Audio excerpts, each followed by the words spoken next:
Right Welcome back to the Otaku podcast. Otaku.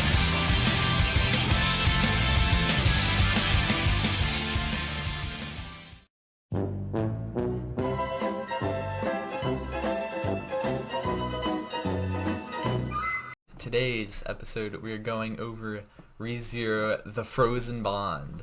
This movie actually just came out, I think, a few weeks ago, and it's You pretty could argue spicy it's if an you OVA, like but ReZero. It's an hour 20 minutes, so I would consider it a movie. The yeah, first you could argue it's a movie, yeah, but I call it an OVA. yeah, technically it's an OVA, but because it's part of the series, not necessarily marketed as a Mm, standalone yeah. movie, I would Mm. say. It's a prequel to the ReZero series. It takes place before the events of ReZero, like the main storyline. Yeah, like Kind of it. like the ReZero EX light novels, the spin-offs where they take place all around the timeline. Yeah, but dude, what did you think of the movie? Honestly, I really enjoyed it, but I can see people's issues with it. Yeah, I thought it I was. can see their issues with I thought it Frozen was. Bond. I thought it was very interesting myself. It definitely Mm. adds more to like the world building in terms of the anime, which I really liked, and also it was. Like what part of the world building could you argue that that Frozen Bond expands upon? Well, there's different creatures and stuff in it that kind of play into the world some, along with So the it different elaborates on like their names, I animals guess. and Yeah. yeah, like the different monsters and animals and beings that exist within the ReZero world. I think the two biggest things to take away from this movie is that uh Melacria is basically like contradicting like what Puck wants kind of for the world, because Puck is like the creature of the end or something for Hmm. this series. And like I think it was really cool that they like showed kind of more of what Puck's contract with Emilia was, because cause, It gives more clarification to what exactly makes up the contract between Emilia and Puck. especially with like the text at the very beginning of the movie, that like that kind of sets the tone for it very well. I thought it did. Mm-hmm. And also, the second biggest thing to take away from the movie was that like Amelia actually is technically a witch, in the terms of like that's the definition of what like the like upper beings or something of that world like consider what like Amelia actually was. But she didn't know that. Like she didn't know that she was half human and half elf until like partway through the movie.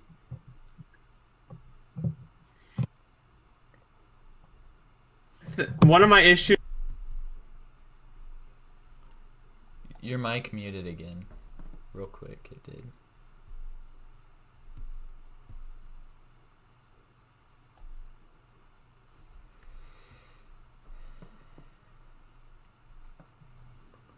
Is that better? Yeah, it fixed it. Okay. The main issue that I had with Frozen Bond, or one of the main issues that I was it, is that it didn't really give a lot of clarification about the of Amelia's heritage. Like Yeah. we know now that she's a half elf, but what like how is that relevant to the story of Frozen Bond? Like why does it matter that she's a half elf? I would say that because in like the world building and stuff, like how like there's social structures and stuff in that world, and it's very prevalent.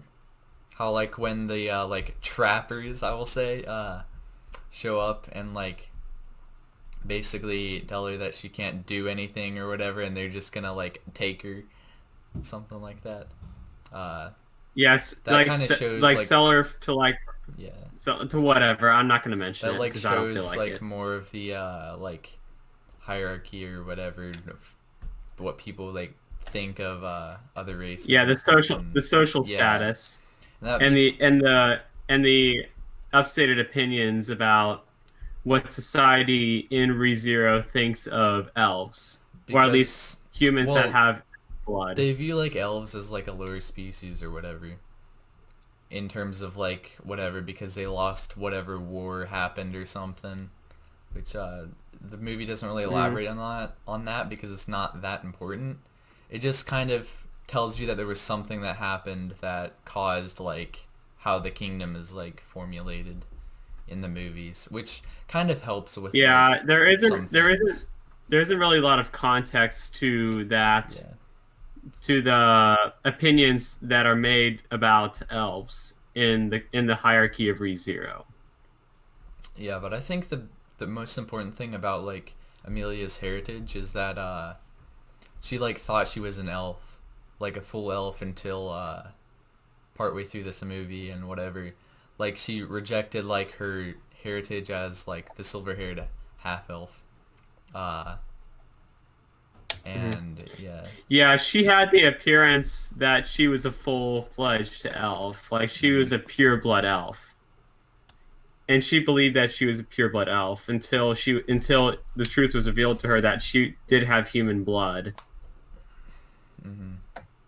And then according to like the prophecies and that kind of stuff of like whatever is with that world or whatever, that like the witch can come back in like a vessel with those characteristics or something. Hmm. But honestly, like the parts in like where Amelia uses like the ice crystals, that was the probably the most interesting part of the movie. Like along with her kind of rejecting like that part of stuff. Hmm. It was She's very interesting. rejecting. I believe she would be rejecting the perceptions that she has regarding her use of ice magic. So, in other words, others think that Amelia would use the ice power to her advantage and use it for evil deeds. Yeah. However, she rejects that idea in favor of following what she morally believes is right. Yeah, because Malacria basically wanted to like just uh, end them basically. Like he was basically just like you have started a war because you tried to hide the creature that we're hunting basically. Yeah. Mhm. Now, another thing that I really that one I think the major thing that I really liked this movie or OVA, whatever I call it, I prefer OVA, but Yeah. I think that with all of the slander and the insults that Amelia had been given by the main villain from this, I think this gives more weight to the final episode of season 1 of ReZero. Remember Season one, when yeah. Subaru comforts Amelia and basically Yeah. says that she's basically free to live however she likes and to Yeah. be happy? That's very similar to what Puck said, but it's a reminder to her that what Puck is saying is also what Subaru believes. Yeah, like that vision of like what they want to see in the world is Mm-hmm. yeah. I also Mm-hmm. did very And very much Amelia, like the ending scene where it's like Subaru tells her that no ice can there's no you mean ice the that after doesn't credits? yeah, that was good.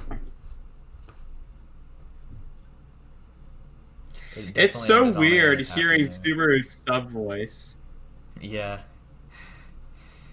I personally like the sub voice a bit more. I do too. I think Ria Takahashi did a pretty good job as Amelia. However, I just never heard Subaru's voice because I watched ReZero season 1 dubbed. Yeah. Yeah, the actors for the subs are very popular. Like they constantly have stuff on the uh, Kodakawa anime YouTube channel. Yeah, I know Ria Takahashi is very, very popular in Japan just from voicing Emilia because Emilia has Yeah. a huge fan base over in Japan. I think the majority of, like, at least half of the Rem fans are from the West, Yeah. but in Japan, where the light novels are is much more popular than the anime, I think that's where a lot of the where Emilia has a lot of her following is from Japan. Mhm. That's most likely the case.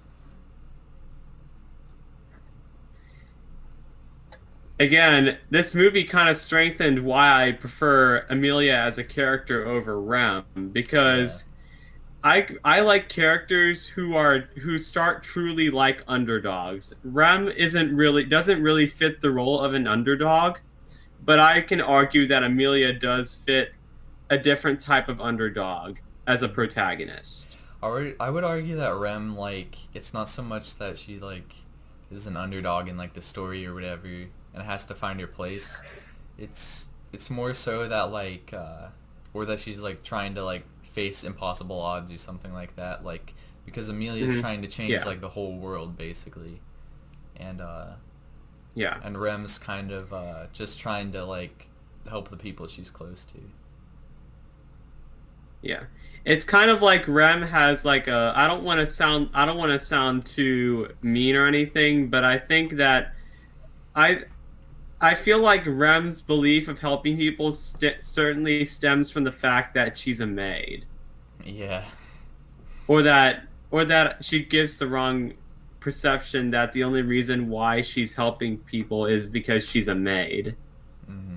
and it's kind of like a duty for her to help others.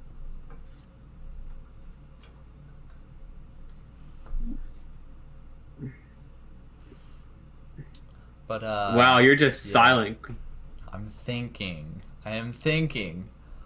Like, I don't know what to talk about next completely. But I guess you could talk about how did next. how did you Um, think the like fight scenes and like animation was in this movie compared to the season 1 animation animation? season one. Yeah. Well, in terms of quality, I think that the quality of the animation, like how much money was spent, I think it was about the same as season one because season Oh. one didn't have too breathtaking animation, but there were some moments where White Fox really showed their colors. Hmm. This one had But I don't. But Yeah, this one had pretty good like scenery and stuff, which is always appreciated in animation and that kind of stuff. And also in yeah, the I think the best part about that was definitely the yeah, scenery. and the end credit scene, like that had very good lighting and camera angle because it was like slightly crooked and like a Mhm. low angle with like nice lighting. It was kind of nice. It reminds me of like a shot of Pride Rock from The Lion King. Yeah. Like with the sun rising, it reminds me of Pride Rock from The Lion King. Yup. I just imagine Subaru and Emilia give birth to a baby, and Roswell holds up the baby. That's actually that I wonder what would happen if the story was like that. That would be If funny. Subaru and Amelia like had a child and then Roswald like held it up in the air. Yes. I can see Roswald being a Rafiki. Rafiki Roswell. I'm gonna have to Photoshop that and put that in the thumbnail. I will do it. It'll be Do epic. it. You just put like a Lion King thumbnail. Yeah. The Like Lion maybe King. in like the like one of the corners you could just Photoshop Amelia and Subaru's face onto Simba and Nala, and then you show Yo. Rafiki holding up their. The circle of life. Oh my goodness, I've had enough about this. My Yeah. stupid my Fan fantasies. fictions. Yeah, and we don't and just saying I've never written a fan fiction in my life. So Yeah. So this is like, I don't do this often. I don't write fan fictions. I just speculate on what happens later in like stories based on what's been set What you up. think the Yeah. author should, Based on like what you what's think the set author up. is trying to Yeah. set up.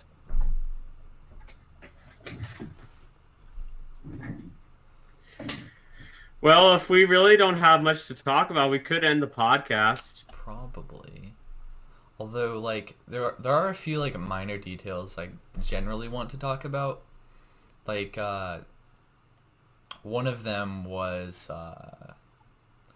the only real detail I can think of right now from rewatching it to the part where I got, which is like halfway through, was that the black sludge that Amelia encounters, like she calls it black water or whatever, but then Puck calls it like that's not just black water, it's like venom from a dark serpent or something, which makes you Yeah. wonder how that just random blob got there and how it grew so much in like maybe 30 minutes and Like, started I wonder, covering the could it be landscape. the remnants of I wonder, could it be the remnants of like a black serpent shedding its skin?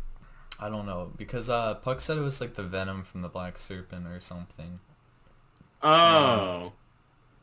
so Yeah, I I'm not wasn't really sure paying about attention to that. that. I was It's just an interesting detail. Like there probably will be at some point like a black serpent or something in the story, which would be interesting because it's not a maw beast because it devoured a maw beast. Uh, Mhm. I thought that was some interesting detail. Another like kind of detail slash joke for like season one viewers is that when Puck tells Amelia that she should just lead a slothful life because she was like working too hard or something or didn't want to like leave the forest. He basically says for some reason that word makes me like cringe or something. Something along the lines of that. Like he doesn't like the word sloth. You should probably end it like, do you recommend like this movie to like people like watching through the series? I guess would be the final question. What I would recommend fans would do, I believe you should watch season one first, and then once you probably get past the first half, or actually no, watch the Yeah, I entire would. first season, and before you go to anything else like Memory Snow, or possibly even season two if you're watching this like months Yeah, in the future, I would right after finishing season one, before you go to anything like Memory Snow EX or season two, I would just go to Frozen Bond and then watch it from there. And hopefully I think I'm pretty sure it's free for Crunchyroll users, yeah. but It I don't is. use It is Crunchyroll. free for Crunchyroll users. But in Hmm. in the chronological order, this like happens during the Memory Snow OVA. Like it kind of ends the Memory Snow OVA because that it like Okay. had an ending, but this adds like the after credits scene and the kind of prequel scene where like Amelia's like saying that she remembered something from a while back. That's like during the Memory Snow kind of arc. So like Hmm. if you're rewatching the series, I would recommend watching part one of season one and then the two OVAs and then part two and then head on into season two. Hmm. Yeah, and if you're watching this like when season two is airing or possibly even finished, I mean I'm actually excited for season two. I know it's been delayed. It probably will get delayed again, Yeah. but I'm just kind of hoping that the situation right now kind of clears up so that we can get our season two and that the animators can be safe while giving us the season two. Yeah. What they might end up doing is releasing like the first part of season two and then because they wouldn't have like enough time to finish part two, they would delay that. If Yeah, and that's what then like the yeah, kind of fans like want with or Sword Art Online something. Alicization. Yeah. Which that comes out like at the end of this month or something. I thought, but I'm You not mean Sword Art really. Online Alicization? Yeah. No, that comes out in July. Oh, okay. Well, that's gonna be it for this episode of the Otaku Taku podcast. If you guys enjoyed, leave a like down Yeah. below. Also, make sure to follow us on Discord and Instagram, because we have an Instagram account too. I think Mhm. I have an Instagram account for this.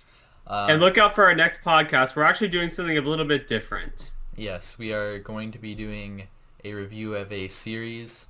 I'm going to be watching the anime version, and Jack is going to be reading the light novels.